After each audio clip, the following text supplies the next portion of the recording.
Come to me, O strongest sorcerer of today. Allow me to make you better. What's up, guys? I'm Hunter, and here we are to do a nice little breakdown and discussion on how you can optimize the strongest sorcerer of the modern day, the limitless creature, he who stands at the pinnacle and held the world in his hands, Satoru Gojo, into being the perfect battle warrior, the combatant, the most optimal version of himself for combat. Let's not waste any more time and let's hop right into it. Editing me, ready, 3, 2, 1, go. What's up, guys? That guy with a pencil here. Fun fact, I do happen to have it on me and keep it on me at all times. And another fun fact, Satoru Gojo. Oh, Satoru, my dear, dear friend. Satoru Gojo is one of the most powerful characters in the world of Jujutsu Kaisen. I think that's pretty obvious. He's quite clearly at this point number 2, despite how many people intensely debate him for number 1. Regardless, he is definitely at the pinnacle of his series. And with that being the case, you may be wondering, Pencilman, what do you mean by optimization? How are you going to improve something that is already so well put? In 236 himself, he states he sharpened himself to the limits. He rose himself to the levels of perfection with his abilities, his refinement, his combat, everything. How can you make Satoru Gojo better? What do you mean by optimization? Well, simple as this. What I mean by optimization is I'm going to make Satoru Gojo the perfect character for versus battles. Essentially, one of the biggest things about doing versus battles in character is that characters are in character, meaning they do not act the most optimally as they should do in certain situations. And that means that it leaves a lot of room for optimization to get better. Essentially, think of it like this in fighting game terms. While you may have a character such as Satoru Gojo who does have his basic B&Bs, his bread and butters that, they do solid enough damage, regular attack strings, maybe your regular auto combos here or there. What you can do is optimize. You can extend a combo route. If you get a 2M starter, maybe instead of doing 60%, maybe if you're playing fighters, you can get a TOD if you spend sparking. Essentially, the goal of this series is to make characters perfect.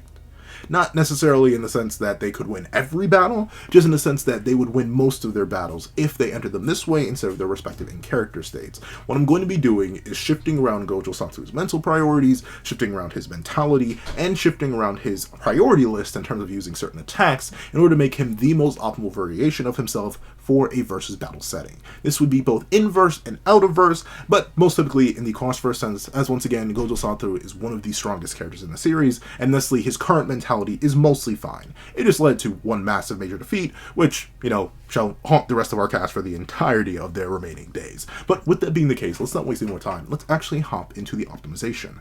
What is the first problem with this fellow right here? What is the first problem with Satoru Gojo, the strongest sorcerer of the modern day?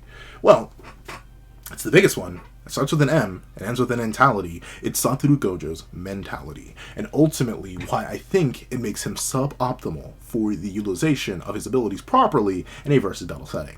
Satoru Gojo is inherently playful. Human. Weak. No, I'm kidding.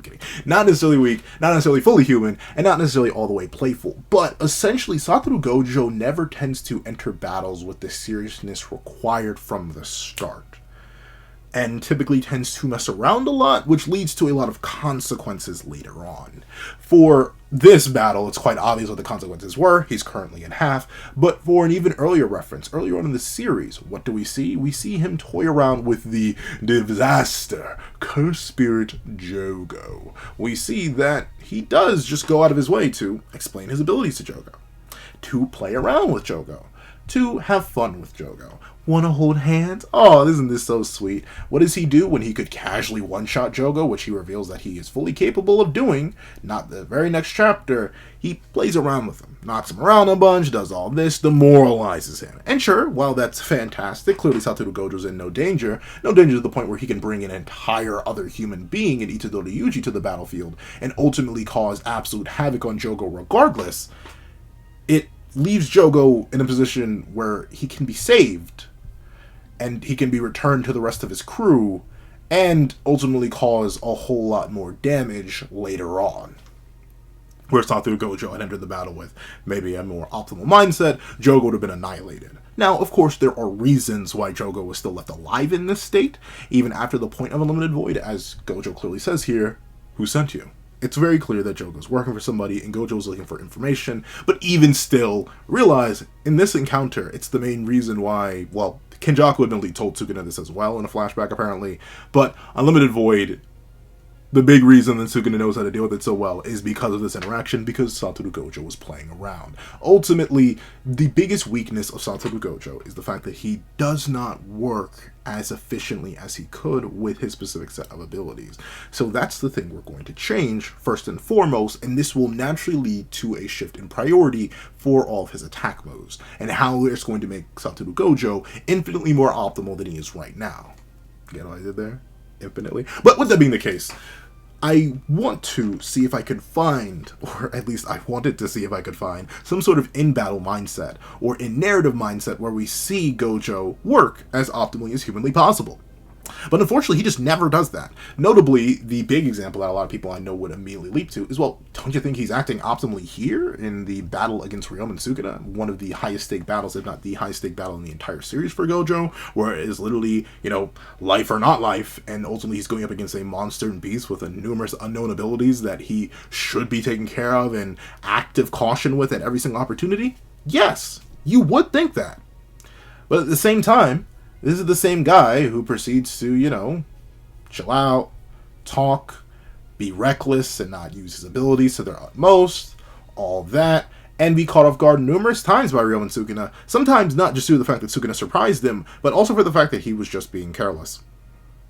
And this important of a battle. To the point where he's hitting Sukuna with many more things in regards to adaptation instead of, forcing him to do certain things, acting much more as a challenger, despite being the one who demanded that Sukuna was the challenger, giving Sukuna numerous times and points of adaptation, whether it be through the utilization of reds or blues in excess when he really didn't need to do so. Yeah, Satoru Gojo was still messing around here. He even says it himself. He was mainly enjoying the battle.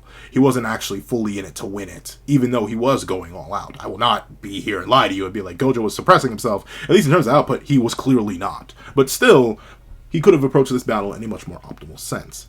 Another sort of in-series mindset that I was hoping to maybe pull from was this mindset of Gojo.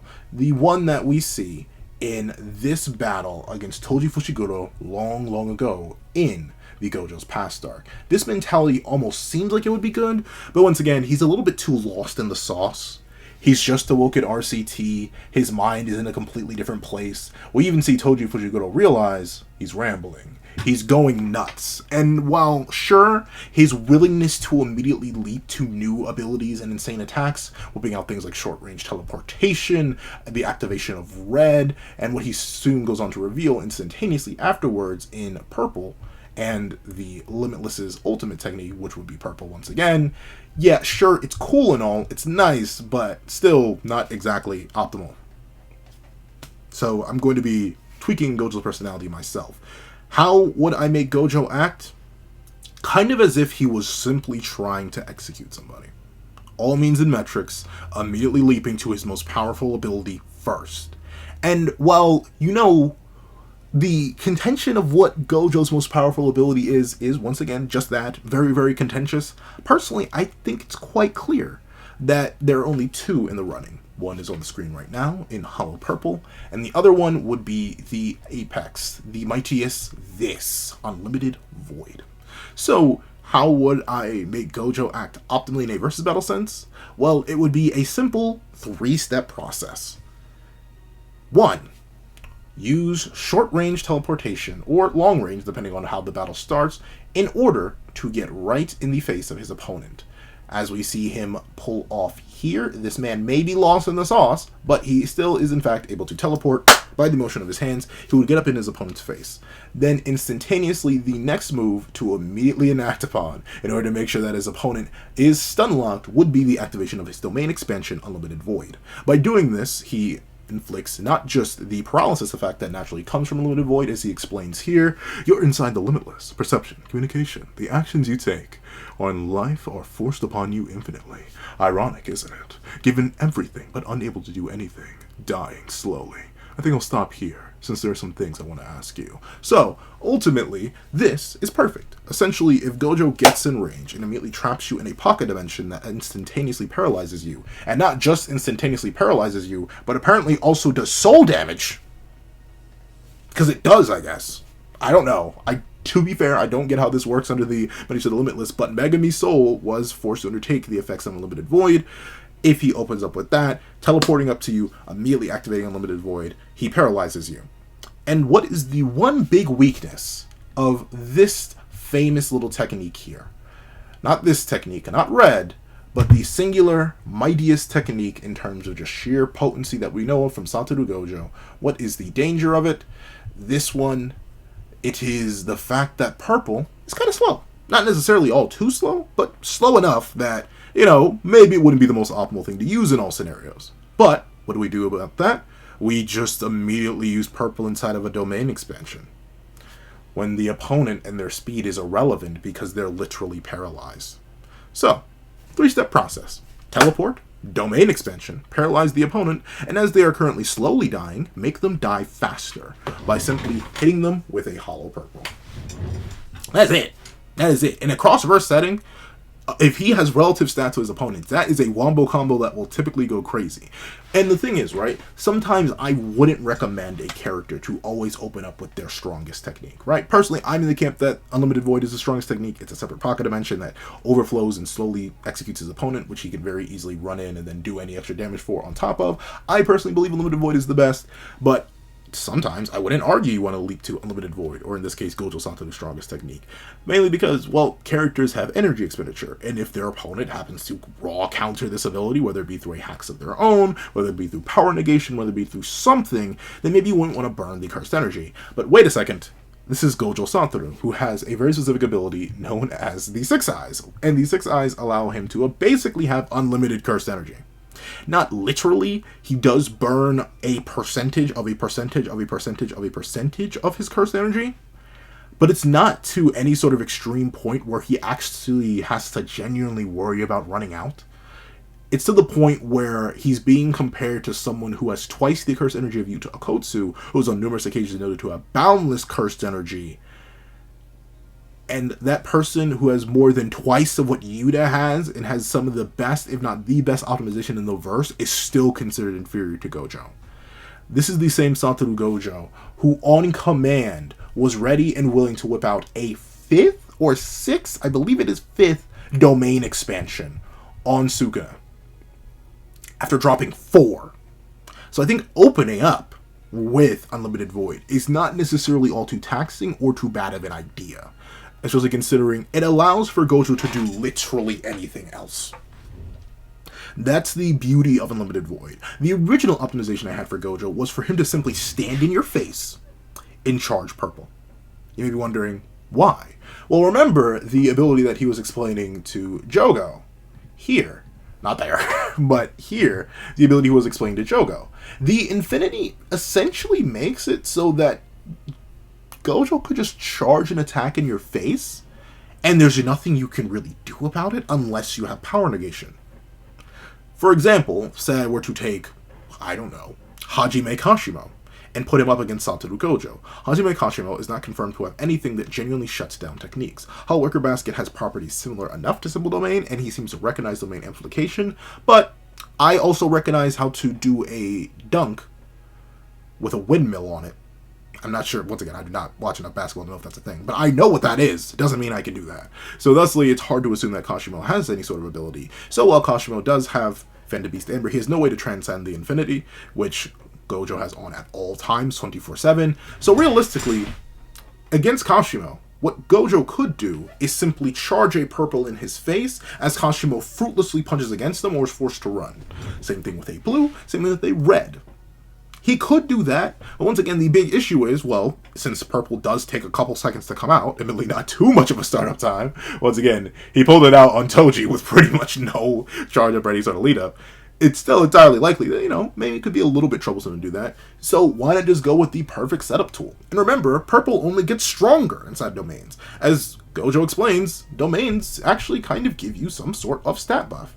He says, quite clearly, Unfort, I gotta remind you. Due to the nature of domains, constructing a domain uses a ton of curse energy, but it can be worth it. First off, you can upgrade in stats due to the environment. Kind of like a buff in video games. So, essentially, Gojo Satoru, if he were to just insta-stun give you in his Unlimited Void Domain expansion, and charge a purple in your face, directly in your face, as you are frozen from the overload of information, the man, due to his unbounded amounts of cursed energy and his absolute insane optimization, could hit you with a purple, and then another purple, and then another purple, and then another. If you keep surviving, he can wear you down infinitely because the man will never run out.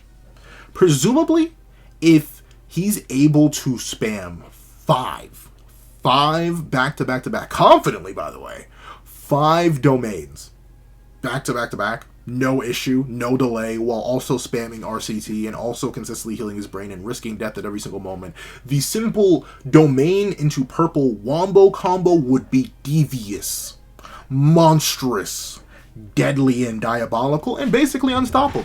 Who survives it? Who's going to... unless, once again, there are some characters who just have passive power null. Like, a character such as Zeldris from Seven Deadly Sins would not fall for this combo. Sure, they wouldn't really be able to do anything about the teleportation, because it's completely independent. It's not like Gojo would be teleporting him, though we know Gojo can do that too. That's another thing he can do, but once again, it's not necessarily all too necessary. He can definitely teleport other people. But he doesn't necessarily need to do that. The main thing that something like Zeldris has, specifically Demon King's Power Zeldris from Seven Deadly Sins, he has just a passive magic immunity, which in a cross-verse, cross-equalization sense would lead to a cursed energy technique immunity, and like any sort of effects of that. So sure, Unlimited Void wouldn't work on him, neither would Purple, and then Gojo would be forced to use straight hands, neither would Infinity or anything like that. But outside of matchups like that, there's no reason not to immediately open with a teleport close-range domain. And considering the scale that Satoru Gojo's revealed to actually take his domain to in the battle against Sukuna, there's no real reason to not just open with domain anyway. Even if you aren't close range, just immediately open with it. Sure, the evolution of his domain was a little small ball mode, but he doesn't actually need to go small ball mode. It's irrelevant. He doesn't actually have to do it. He just did it very specifically against Sukuna because Sukuna actually had a counter to it. His regular domain. Most characters in a cross-verse sense simply wouldn't. They wouldn't have any immediate way to hard counter that unless they already have passive power null or can very quickly activate their power null. So if Gojo opens up with Unlimited Void and starts to purple you, there's nothing you can do. Once again, the biggest issue with purple as a technique is that it does have startup lag. It is not something that can be spawned immediately, especially a full power proper purple, like the one he used at the start of the battle with Sukuna. It does have input lag. It is an ult that takes time to come out. It's not like in Dragon Ball FighterZ where you use a raw level 3, and then if your opponent's super dashing, there's nothing they can do about it. In this case, it's kind of like Android 21, Majin 21 in particular's new level 3, where you can kind of just wait and try to interrupt it with like a Dragon Rush or something like that, even if you super dash at it, because it has startup time. That's the only issue with purple, but Unlimited Void, since it is an instantaneous proc, it is something that immediately pops out the moment he does this. That's it. You're paralyzed and you lose. That's it. That's the only optimization you need. Like, anything else would kind of just be extra fluff.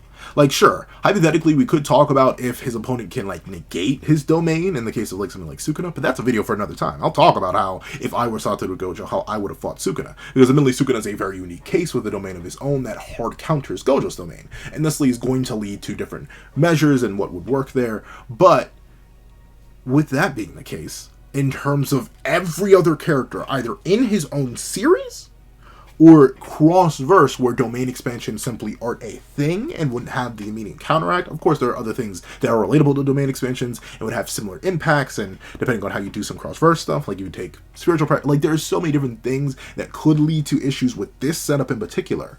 But I'll admit, in this case, with your strict optimization of Satoru Gojo, blue is useless. Outside, like, the teleporting in. The Infinity, actually kind of useless. Unless your opponent is like reacting the same time as you and lunges in, you have to do some fisticuffs before Gojo has to, or is able to, open Unlimited Void. Worthless. What other abilities? Red? I mean, it's nice. It's nice to be able to give someone the Crimson Backshots of Liberation, but the Crimson Backshots of Liberation are pretty much irrelevant here. It's just fuel for purple. Same thing with blue. None of those abilities kind of matter. Sure, you can do different setups to it. Instead of teleporting in close range, if you don't think you're close enough to open domain and immediately go to it, then you could maybe draw them in with blue. And then, while you draw them in with your left, on blue, you activate domain with your right, and then boom, they're locked in the infinite stun lock. And then they have no choice but to sit there as you either A, walk up and tear their head off, but to be safe in a versus battle context, and once again, we're trying to be as optimal as possible, hollow purple immediately. The purple could literally take 5 minutes to charge, but since they're literally paralyzed by an overwhelming amount of information, they will not be able to respond. And if you run into a regenerator, make the purple bigger. Once again, they will not be able to do anything about it while they are paralyzed by Unlimited Void. If they have resistance to purple, tear them apart, limb from limb. Do what needs to be done in order to take them down. Anything can be done with the Limitless Sorcerer. That's the fun thing. He's super simple. Notably, Gojo's kit, despite being extremely useful, is not necessarily that complicated to optimize. Give him, I wouldn't say Bloodlusted, because Bloodlust makes characters act stupid. Like, a lot of people say, well, if you want to optimize a character, just make them Bloodlusted. No. Don't make them Bloodlusted. Bloodlusted characters act stupid. Very often. Like, even in series, like, we've seen Bloodlusted characters act very, like, Yuji Todori, as cool as it was to see him walk through a bunch of dismantles while he was Bloodlusted, that was not a smart thing to do. Bro nearly perished. But if you just make them use their ult first, and then follow up with their secondary ult, make them go Critical Circle back R1, Critical Circle back R3, or no, R2, R3 is the stick. Boom. Double ult, instant win. That's all I got. I'm not sure if you can optimize it any further. Once again, maybe if the standard starting distance is 5 meters apart, you can likely just skip the teleportation and go immediately to the domain. That's about the only difference. If you just assume that these two, whoever you're pairing up against each other, if they're starting at this distance and they're both able to be in range of the domain, then Gojo just opens with domain and then goes to purple. That's it. That's the furthest optimization you take. They start 5 minutes apart, instant domain. It is the quickest action that Gojo can immediately perform that has overwhelming perfect effect unless he's run into someone else with a domain in his own verse, which would only be Sukuna, and then no one else cross-verse. Unless they have a similar domain concept within their own series or some way to negate it. That is how you optimize Satoru Gojo. That is how you make the Limitless Sorcerer the best he can be. However, that's what I think. Please tell me what you guys think in the comment section down below. Do you have any further ways you'd optimize Satoru Gojo? Are there any ways you'd improve him cross-verse? Are there any ways you would incorporate his other abilities into the optimization streamline in order to make him more dangerous? Please let me know all that and more in the comment section down below. If you made it all the way to the end of this video, please leave the Sorcerer Unlimited in the that sounds so weird. The Sorcerer Unlimited? Is there a comma there? I don't know. I'll let y'all experiment with that. But the Sorcerer Unlimited in the comment section down below if you made it all the way to the end of this video. And then thank you so much for watching. Please remember to leave a like, share, comment, and subscribe. And make sure you hit that notification bell so you do not miss out on any videos that come to the channel. Also, I do happen to have a Patreon down below where you can support me for as low as $1 a month to get things like exclusive videos, early content, and more. You also now become a member of the channel for as low as $3 a month to get $3 a month to get the same perks and more. Now, well, then some of those perks do include the live reaction to the very next chapter of Jujutsu Kaisen. Now, thank you so much for watching once again, and I hope you guys have a wonderful day. This is Daryl the Pencil, writing off.